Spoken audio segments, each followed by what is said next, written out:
The Central University of Venezuela looks like a construction site. Workers are a long way from being ready for a grand reopening. Since the coronavirus pandemic began in March 2020, classrooms have been closed. And after nearly a 2-year gap in higher education, student Luis Palacios is anxious. Para que ese retorno Virtual classes haven't been enough. Many students were left behind, excluded from the process.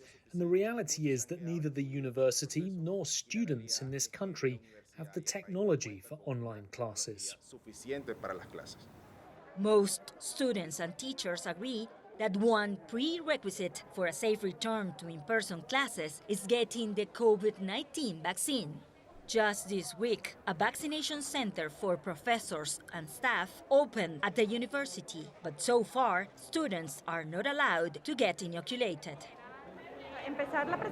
Ready for in-person classes? We still aren't ready. First, because there are a lot of people who have not gotten vaccinated, and until they get the vaccine, we can't start. The majority of the students from the medical school have gotten the vaccine, but that's not the case for other students.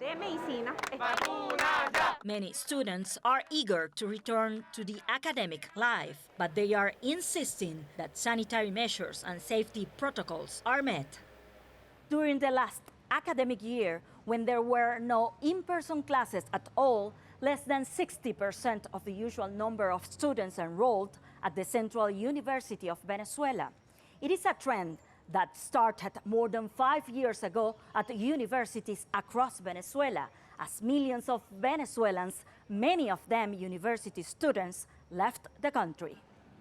And library study student Aitor Medina says the pandemic has just made the situation worse. He says many of his classmates are dropping out of school.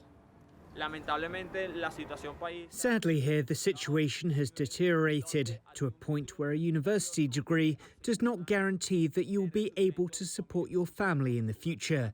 It does not guarantee a good quality of life.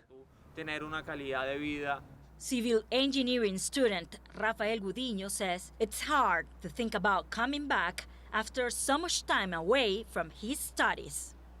I've had a whole year without classes, so I don't know if at some point I'm going to come back or even graduate.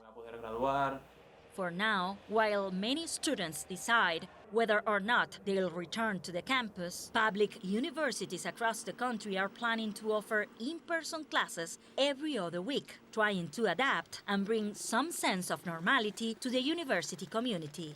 Maritene Mena, CGTN, Caracas.